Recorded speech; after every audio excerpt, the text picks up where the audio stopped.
Welcome to the Windows Computer and Technology channel, and we talked about Chrome that the Department of Justice wants Google to depart from. They want Google to sell the Chrome browser to someone else.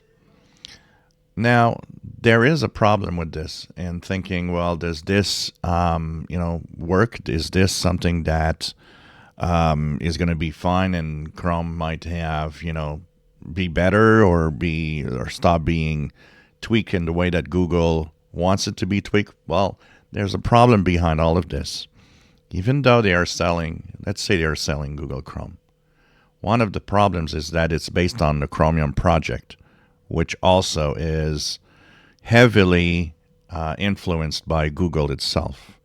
It's an open source project, but it is something that Google contributes a lot. And actually, things like Manifest v3 were introduced in the Chromium project. But Manifest v3, which is a new set of rules for extensions, means that these extensions is something that can be modified or changed, and the rules could be changed. And still, Google will have a hand on that project. So it's kind of funny because sell Chrome, but at the same time, still have a pretty strong power over the Chromium project, meaning you can introduce your set of rules still in all the browsers that are all based on Chromium. So this is an interesting thing here because it kind of renders a little useless the fact that you would sell Chrome to somebody else. I don't know. It's an interesting question that we have to ask ourselves: are the decisions taken, one, to have Google stop paying for Google search on devices, and two, of having Google depart or sell Google Chrome browser to somebody else, third party? Are these good decisions? They are interesting in themselves. As we've talked in another video today, Mozilla and Firefox could be disappearing tomorrow morning from not getting the Google search money.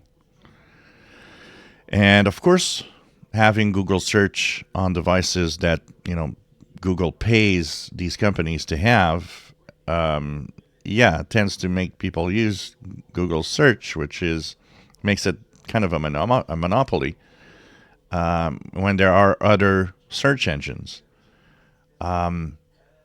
This is interesting in so many ways. It can kill a lot of companies, yet it might be needed to stop Google from being so dominant. Same thing with Google Chrome. You're asking, to depart from the software from the Chrome browser itself, but you still have a heavy hand in the Chromium project where you can introduce things that favor your own company and even your own search engine again. I think all of this is not really thought through properly. I think the people behind all of this might not even understand all the basics of the technology behind it and the implications it has. If you enjoy my videos, please subscribe, give us thumbs up. Thank you for watching.